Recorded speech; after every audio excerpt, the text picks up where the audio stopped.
Hey y'all, it's Stephen Van Kampen-Lewis, and it is the end of January, so we are in sort of the depths of winter here in Texas.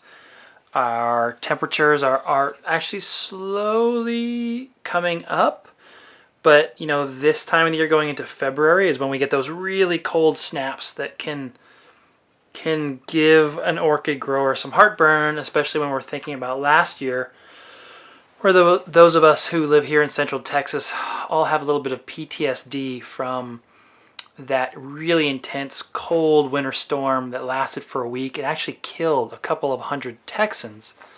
So, as we're getting into this February time frame, we're all a little nervous and a little bit on edge to see if that happens again this year. But on the bright side of things, there are a lot of blooms happening in my greenhouse right now, and that's like active blooms as well as a lot of spikes. So what I want to do is show you sort of what's going on, because I really only have one plant that I haven't shown y'all the blooms on, and I want to give it a couple more days to open up, but everything else is spiking. So it's a lot of spikes and sort of giving a preview of what's to come in the next month or so. So let's get this camera turned around and check out some spikes. All right, let's do a quick update on this Neobenthemia gracilis, which is actually, I keep calling it that, but that's not its correct name. It is Polystachya neobenthemia. And you can see it is such a cool plant, a really great looking plant, even when it's not in bloom, this sort of reedy, grassy kind of look. And then this one is just in bloom about all year round. And you can see it's got these really nice round heads of sort of puffball-like flowers, really intensely fragrant. And when you get up close, the flowers are absolutely gorgeous. Really cool little African species that is not that common in collections, and probably should be more common in collections, I think. Check out this one. The colors on these flowers are even better. Just a great little plant, but it takes full sun. If it's not growing in super bright conditions, it will get 6 feet tall. So just keep that in mind, those of you who are thinking about getting some. We looked at this Cattleya laudagii a few weeks ago. This Peristeria alata is coming along nicely with these new growths, but that's not why we're here. We want to see some flowers and spikes, and one of my favorites this time of year is this Rhyncholalia glauca that just puts on a great show every year. And I'll probably dedicate a full video to this next week, but for now, here's a kind of a quick sneak peek preview, as a lot of these blooms are still opening, so I really want to let this open all the way up before I take a deep dive into this one. Lots of new growth happening all over the greenhouse for my Cattleyas of all ages, really. This is that Cattleya laudagii that I showed y'all a few weeks ago. Still blooming, still cranking. But what I really want to show you is, my Amethysta glossas are all putting out their buds, breaking through these dry sheaths with buds, and this will be a great show. So this bloom spike will get almost all the way to the ceiling there, and there's a good chance I'll actually have to move it away from the ceiling. And that's actually what I had to do with this Ancylea africana. I don't know if y'all can see, the spike is coming out. Looks like a bunch of asparagus. That one is even farther up. That one was actually bumping up against the greenhouse roof. So I had to move this plant over. I should mention that the Amethysta glossa here, this is a polyploid from H&R, so it's probably a 3N. And that one over there, with spikes pushing out of both a dried sheath right here and then a green sheath right here, that is a Cattleya Amethysta glossa.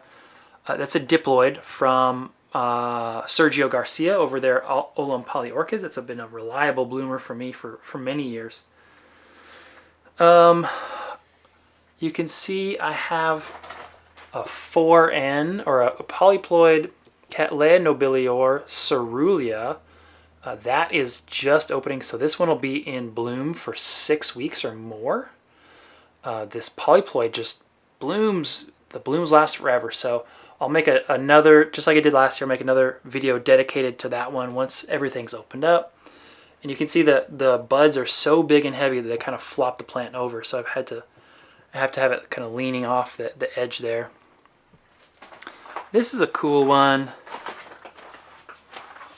This is Barcaria whartoniana. And this is a reliable bloomer for me. I haven't gotten a good bloom this year. I think you can see some of these flowers are dead. I think I let it get too dry for a while. But it's a cool little thing as well. Apparently very rare in nature. Robert Marsh wrote a great article in AOS Magazine. I think it was either December or November of 2021 about Barcaria, and he just broke down all the species and what they need and how rare they are in the wild. So that it's really cool to see that one. This is a Cattleya nobilior cerulean. This is a diploid.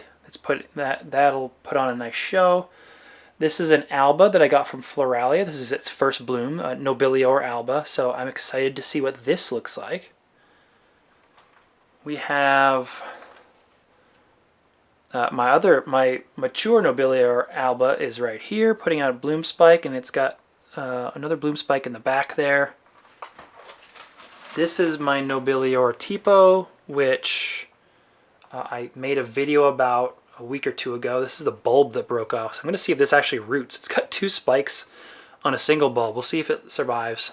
You can see the nobilior tipo. The main plant is actually over here.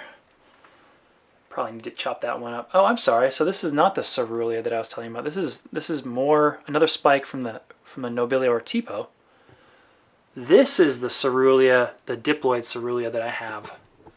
Just starting to open up. You can see that bloom is just opening. So this time next week I should be able to make a video about actually both ceruleas opening up, and I do like to make those comparing and contrasting videos. So like I said, nobilior cerulean, but a diploid.